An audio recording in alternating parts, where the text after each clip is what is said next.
Welcome into a new episode of the Bengals Beat podcast. I'm Kelsey Conway here with my co-host on a Thursday. We are changing some things up and are now going to be recording on Thursdays. So look for this podcast to drop on Thursday afternoons. It'll be available Friday, Saturday to get you set for game day on Sunday night.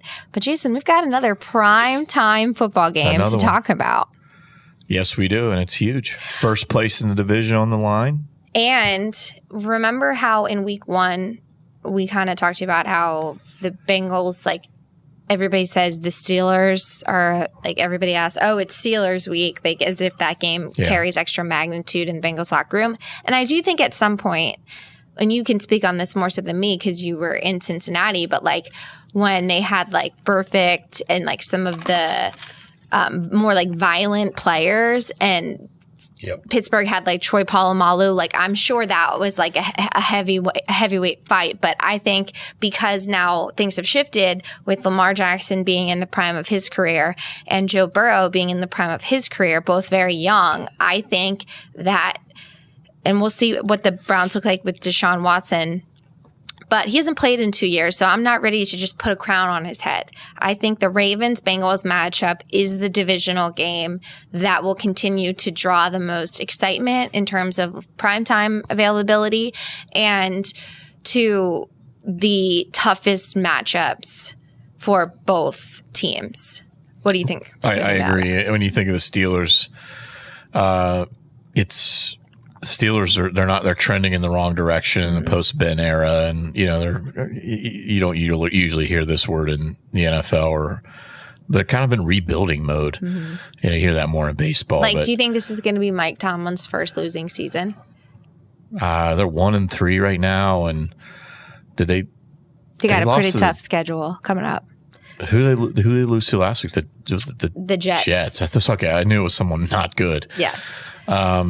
And I'm thinking just real quick as we talk about those rivals, you think back to even the season opener against the Steelers, and that's going to end up looking like a bad loss for the Bengals. It is, but the stadium used to be so many Steelers fans would come to Cincinnati, and you didn't see it this time. Yeah. But yeah, these are the Baltimore and Cincinnati are sort of the trendy, the upward trajectory teams in the AFC North. You want to know who the Steelers have after they play the Bills this weekend? Tampa, then the Dolphins, and then the Eagles. Woo. Yeah. That's potentially, I wouldn't pick the Steelers against any of those teams. Yeah. In all seriousness. Right. Philly's undefeated. Tampa's got Tom Brady and a really good defense. And Miami, I mean, we saw they almost beat the Bengals. So I think the locker room and the fans see the Ravens as the rival in the division these days.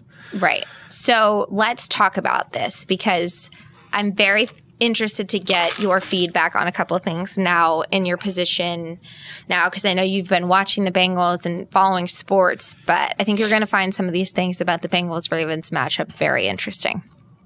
So last year, when they traveled to Baltimore at the end of October, it was the first time they had beaten the Ravens in Zach Taylor's era as a head coach. Mm-hmm. And it was a feast. Jamar Chase had over 200 yards. I believe Burrow threw for over 500 passing yards. They made the Ravens look how the Ravens made the Bengals look for 3 years before that.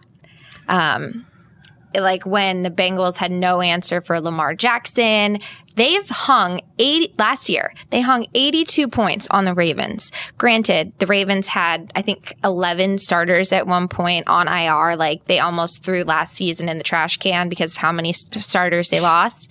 But as someone who grew up in the Baltimore era where like defense was how the Bengals were feared. They were feared by guys like Ed Reed, Haloti Ngata, Ray Lewis, Terrell Suggs. Like they had stars, and you never questioned the toughness of the the Ravens defense and what you were going to see from them. They are giving up the most passing yards in the NFL. And I'll pull up the numbers for it, but it's almost 400 passing yards that they're giving up. So if the Bengals can get out to a lead on offense and not be that clunky you know what we see sometimes? If they can get out to a lead and kind of take the wind out of the Ravens' sails early on and make Lamar beat them throwing the ball, because if they get up, he's going to have to start throwing it. The Bengals should win. But do we have confidence that the Bengals offense is going to show up for 4 full quarters to get up on a double-digit lead against the Ravens to allow the Bengals defense to kind of pin their ears back and get after Lamar and keep him in the pocket? The short answer to that is no. And you just hit on exactly why I don't think the Bengals are winning this game, because I don't think that offense is there yet. And I think in a primetime game you put the stat on Twitter the other day, John Harbaugh is 18-2 in home primetime games. This sort of just really feels like it feels like the Ravens have not played well at home this year. 5-game losing streak. 5-game losing streak going back to last year. 0-2 at home this year, 2-0 on the road.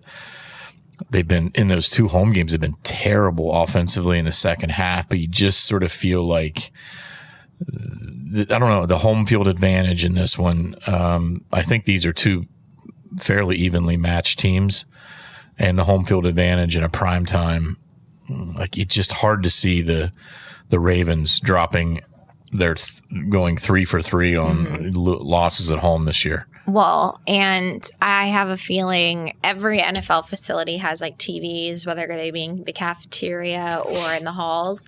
I have a feeling John Harbaugh has the Ravens-Bengals games from last year on loop, because it was that much of a whooping. You go back to last year too, and that's a great point. If I seem to recall, and I'm, obviously wasn't covering sports then, but I remember watching that game on TV, and I remember late in the game where Burrow and his receiver, Boyd, T. Higgins, Jamar Chase were over on the sideline, and they were all, they were enjoying the moment. It was a big smiling, deal. And you're right. And the commentators were talking about, were just glowing about Burrow and the receivers, and it felt like that was a game where all right, this Bengals team's for real. Right. And I don't remember what happened before that or what happened after. I don't have my laptop in front of me, but I just remember that game as being one of the big games of last season that you were okay, these guys are pretty good. It was, because they really started to hit their stride from that game on. They had a few clunkers against the 49ers and the Chargers in early December. But that game was important to them because it gave them the confidence that they could beat the Ravens, which was something that they hadn't done. And then if you follow that all the way to December, when they hosted the Ravens, that game was for the division title. Yep. And because they had already proved to themselves in that locker room that they could do it, they did it again. And that's how they won the division. So there is something to be said about the emotional boost that win gave that team last year. So now the Ravens are at full strength. The Bengals are, for the most part, except for not having DJ Reader, which I think is going to be a huge issue in this game because of all the games to not have DJ Reader, to not have your best run defender against the most mobile quarterback. That's a really big issue for the Bengals. But I thought that you would find this interesting. So everyone talks about Lamar Jackson as he's just such an electric player, and he is. And then there's always the people that question, can he actually throw the football down the field? Mm-hmm. He is playing at the MVP level he was playing at in 2019. So there's, your mobile quarterbacks like Kyler Murray, even Patrick Mahomes, who'd call him a mobile quarterback because those guys can get out of the pocket and do some things, but they're primarily throwers first. Lamar Jackson, and it made headlines because he doesn't want to be perceived as running back because it's a discredit to what he can do with his arm. Right. But he's built like a running back, not Mahomes and Kyler Murray are not built like Lamar Jackson is. And he's really improved his passing game. So I asked Lou Anarumo why he is a different matchup than the other mobile quarterbacks that they see. And his answer was really interesting, and I'll read it to you. He said, I've said when Lamar steps on the field, it feels like he's the best athlete at any position and that he can do anything physically at all positions. I think that's what kind of separates him. He has such confidence in his ability wherever he is on the field that he can get out of trouble. But maybe he can, if he's in trouble, he can get out of it a little more than some of the other guys because of what he has with his arm and his legs. And again, he's a league MVP for a reason, and it shows. So what he's trying to say there is when you see Mahomes scramble, it's usually because something breaks down and he has to scramble. Whereas Lamar Jackson, they're going to have design quarterback runs in their game plan for the Bengals. So now you're preparing for that. And I thought what he said was really interesting about Mark Andrews is his main target, and he has been since he started his career in Baltimore. And Lou said, well, sometimes I get a lot of people that say, why don't you double Andrews more? And he said, because when I send someone to help, when I send a linebacker to help double Mark Andrews, they're turning their backs away from Lamar Jackson. And what happens if Lamar hits a gap and their back is turned to them? Like, that's why he's such a challenging matchup, because it's not as easy as go double his best tight end and try and, keep him in the pocket. Like, he's a freak. Yeah. And that's why I think this game is going to be, we talk so much about how good the Bengals defense is. I think we will really know, like, for sure, if they are able to hold Lamar Jackson and win this game, they deserve to be in the conversation of a top 5 defense in the NFL. In my opinion, no question. No, I'm not going to question on that. I think they're right there. Me too. I mean, you and I have talked a lot about that defense, and it will be. That's a great point. It will be interesting to see this week whether they really miss DJ Reader. Right. You didn't see that last week or whatever, week and a half ago. Yeah. It was last week as we record today. But yeah, I think this is where you're really this is where it'll be noticeable or not. Well, but to some degree, we didn't see it last week because the Bengals got out to a lead. That's a great point. So this all circles back to what that offense does. Right. Can we go back to the Bengals offense? Sure. I don't trust it. Neither do I. Just don't. I do not trust that offense. As I was writing my predictions column for this week, that was on my mind the whole time. When you're going on the road in prime time for first place in division rival, and that's not a criticism of really any one particular player other than maybe Joe Mixon. That's part of why I don't trust this offense, is because they can't run the ball, and until they can prove that they can, I'm just having a hard time seeing it getting going this week, and I don't know why. I just a gut feeling. Baltimore is meh against the run. They're middle of the pack in stopping the run. They give up 5 yards a carry. So, if this is a good defense to try to get things going, I just question whether Mixon is still got it. Yeah. And I heard Rocky Boyman talking about this on WLW the other day, and he mentioned that as well, former NFL linebacker. He raised that. What you and I talked about, was that last week on the podcast or a couple weeks ago on the podcast? All blend together in the NFL. But you and I think we were the first people in the media to raise this. Are we seeing the decline of Joe Mixon? And again, that's not a criticism. It's just the nature of an NFL running back. And now I think others are questioning it. And, there's been ample opportunities for him. Certainly, I don't know what the stat is after last week, but he's in the top 3. In the top 3 in carries in the NFL. Second. No, second. Yeah. Well, so I got something for you that I think you'll find even more interesting since we're on that subject. So how about this when we're talking about Mixon and Lamar and all this situation? I dug pretty deep into the numbers last night.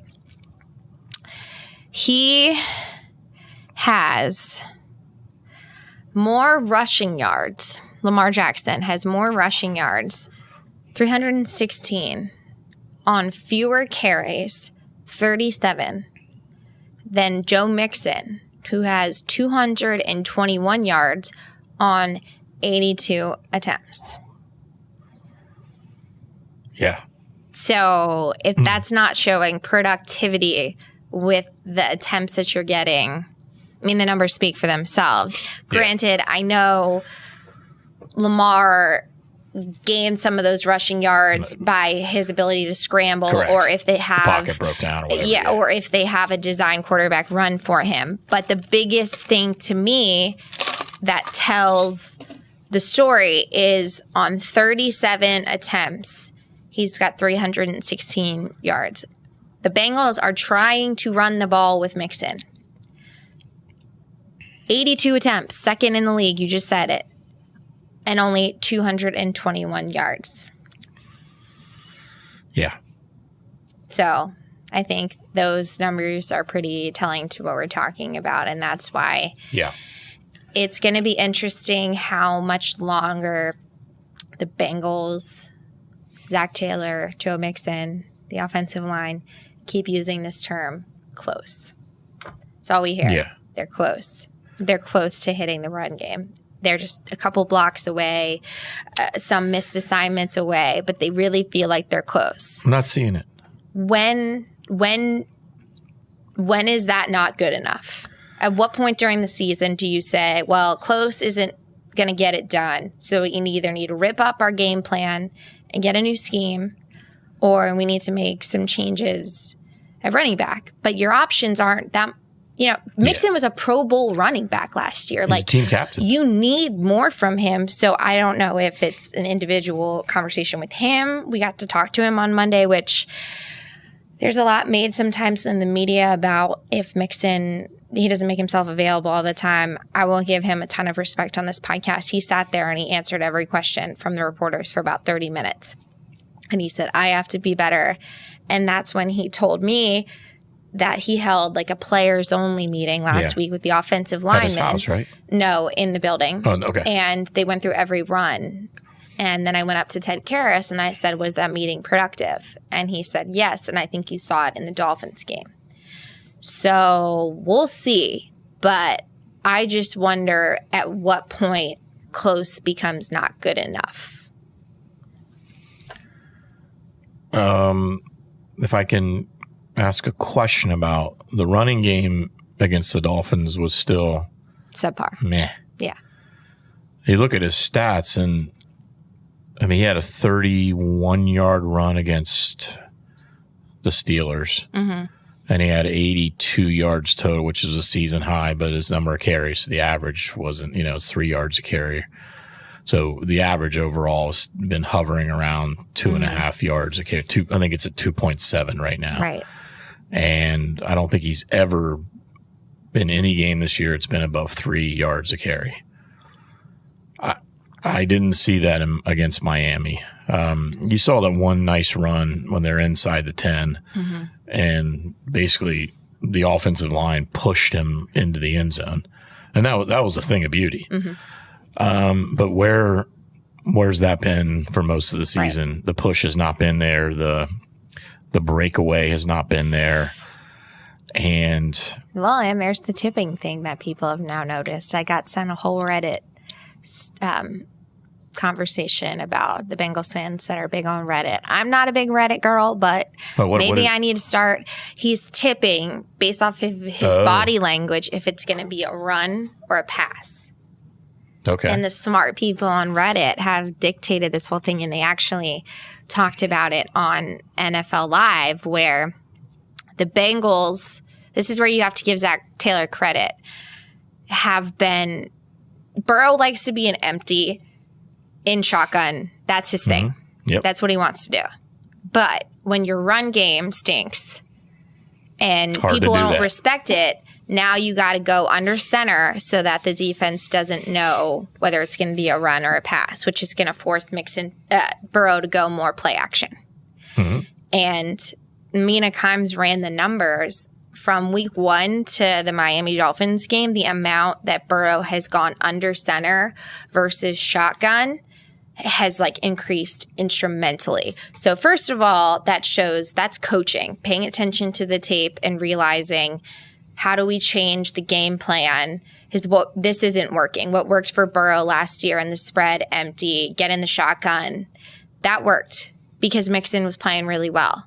But this year, he's not. The run game isn't working. So their only way to keep defenses off balance is to get in this play action where Burrow turns his back and the defense can't see if he's going to hand it off or if he's going to keep it. And he's mobile enough where they do have to respect it if he keeps it. Mm-hmm. So it's a very interesting conversation, situation, and something you and I'm sure, are going to talk about probably for the rest of this year.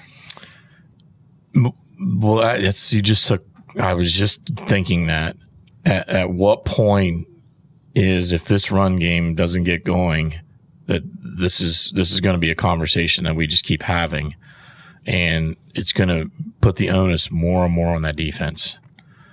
And that defense has been good all season, mm-hmm. and it's going to have to be even better if this run game cannot get going. Mm-hmm. It's hard to ask a group that's been already that good. The one area that the Bengals defense needs more of is takeaways. So that leads us to our next point. And let's talk about the Ravens defense versus the Cincinnati's offense. They lead the league in takeaways. It's 10. They're tied for first.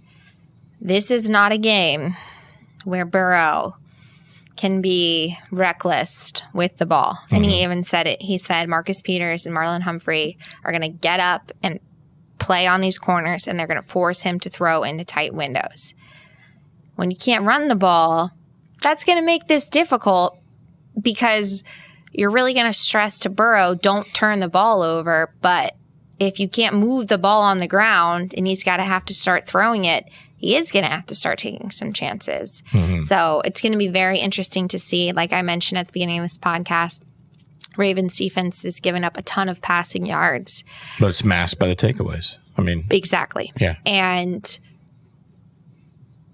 what game plan does Zach Taylor and Brian Callahan have, knowing that last year, Jamar Chase said that at one point, the Ravens defense went into 3 double teams.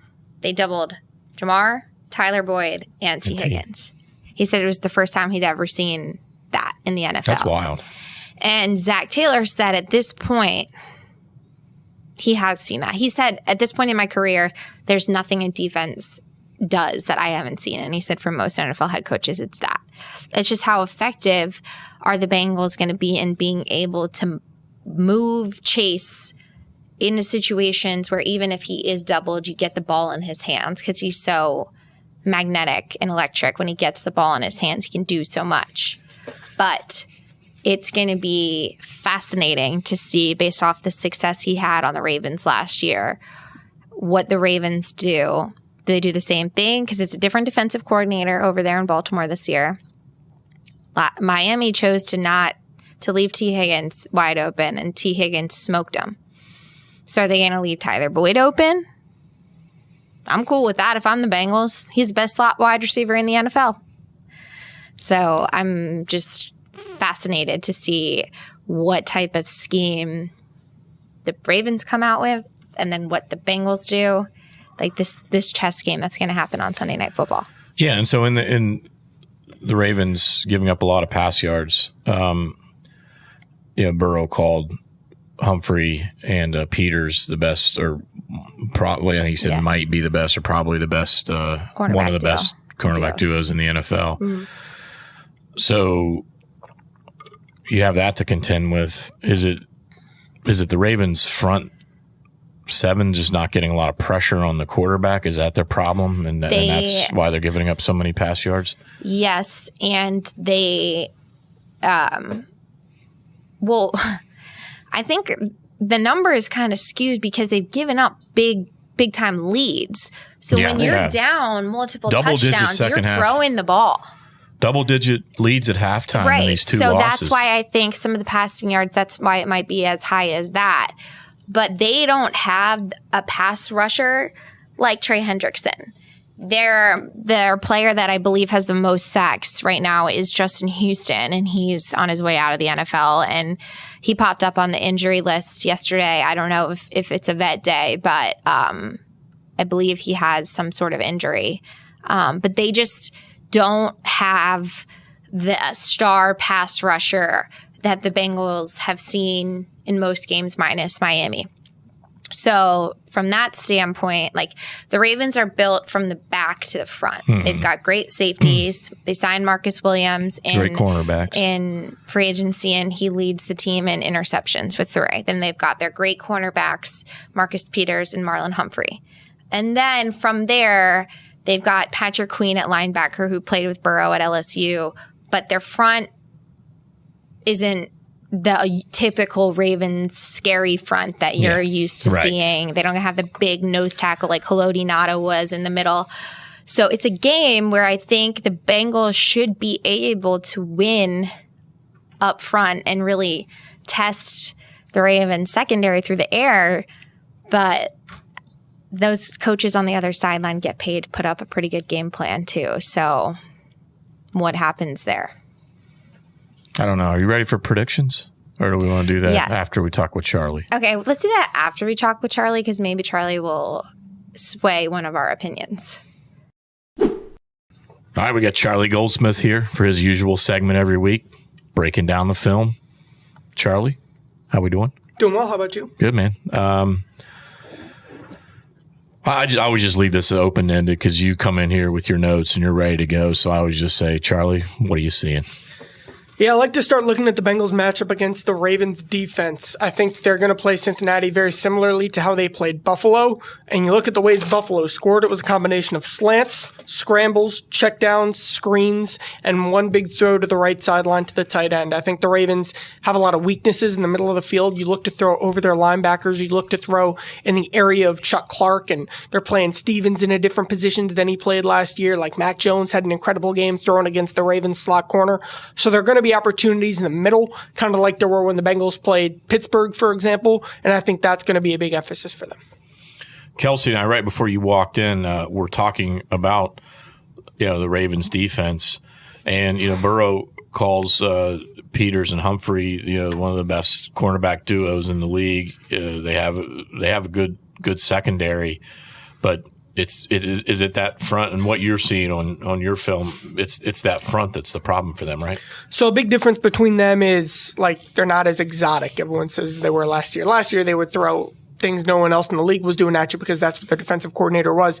This year they're trying to get home a lot more with 4 pass rushers, and the 4 pass rushers just aren't good enough. I would say that was, again, the number one reason. Look at all of Josh Allen's biggest plays last week. Scrambles, extended plays, the one time where he spun 3 times. That's the kind of play where you need a really Baltimore Ravens style front that the Ravens don't have right now talent-wise. I know they have Calais Campbell. I know Odafe I think is having a really nice season, but I think they have 2 or 3 total edge rushers on the roster. They're already playing Jason Pierre-Paul, who they signed like last week. So it's not quite the front that's good enough to give the secondary enough time to hold up in coverage. But Josh Allen ran for I think it was 70 yards last week, and I didn't watch the game, but you did. It was most of that scrambling. Most of it was scrambling. Yeah, I didn't see as many designed runs. We wouldn't expect Joe Burrow to run for 70 yards. I mean, he's done it. Like, for example, I think the Packers' last game was a great example of the value of Joe Burrow's running game against Pittsburgh this season. Joe Burrow ran the ball a ton. Against Pittsburgh last season, Joe Burrow ran the ball a ton, and that was one of the big moments for him, showing that he could make guys miss in space. So he's done it, and I think really what an extension of it can be is the Joe Mixon checkdown game, which I think has been an underrated part of the Bengals offense. He can be the one to make guys miss in the middle of the field and stay involved even though it's been a slow start. Kelsey, anything on your mind for Charlie? No, but what he said makes perfect sense about what I was just talking about. Yep. Maybe like this is going to be a Tyler Boyd game. Like if Charlie is saying that what he's seeing is there's a lot of space and openings in the middle of the field. Charlie, let's go to the other side of the ball. Lamar Jackson, certainly, we all know that, he's a huge threat on the ground, huge threat in the air. what does the Bengals defense have to do to keep that in check? Something they tried in 19 and 20 and something they did really successfully last year was using a 4-3 front on first and second downs in neutral situations. They played Akeem Davis-Gaither and Jermaine Pratt and Logan Wilson at linebacker, and I believe their only snaps, all three together, were against Baltimore. That let Logan be more of a spy. Davis-Gaither more than, I think, any linebacker on the team. He's one of the faster linebackers in the league, so he can cover in space. That gave the Bengals the ability to stop the run and also the ability to track Lamar and his scrambles on early downs last season. I think that's going to be a big wrinkle that they can throw out again today, especially because of how well it worked last season and especially because the Ravens' receivers are even worse than they were last year. Is there anything else on your note card there that you want to touch on before you jump out? And that was mostly their defense stuff we were talking about. So. Yeah. Great stuff. Good stuff, Charlie. We'll your segment every week. We'll catch you next week. Thanks, guys. And now for some predictions from Jason and I. Thought about this for a while, and at the beginning of the season, I picked the Bengals to split this series with the Ravens. I had them sweeping the Steelers. That didn't happen. So I think because of the fact that the Ravens have lost 5 games at home, John Harbaugh's 18-2 in primetime games in Baltimore, plus the atmosphere of Sunday Night Football. Having been to games there during primetime, it's going to be electric. I think that I have the Bengals losing, but a close one. I'm thinking maybe like a 27-24 type deal. Okay. And you didn't read this. My prediction is in the queue right now. It's going to post in the morning. And I said 24-23. Ravens win. 24-23. Oh, you go even closer than me. Yeah, but we're right in that same. And you and I did not talk about this, but you and I are kind of in that same ballpark. And for the same reasons that you have, I feel that same way too. And I think they split this series and the home team wins. And Bengals will get them last week of the season. For all the marbles. After it goes Bills, then Ravens. Right. Woo! What a stretch to end your year. Offense better be looking a lot more sharp. Right, because it goes Tampa Bay, New England, Bills. Ravens, yeah. Wow. Yeah. So, all right. Well, that is it for Jason and I. Very much looking forward to breaking down the game on Monday following Sunday's primetime game. But to get you ready, be sure to check out Cincinnati.com. Tons of good stories, predictions, everything you want to know about the matchup will be available. So we will talk with you guys on Monday.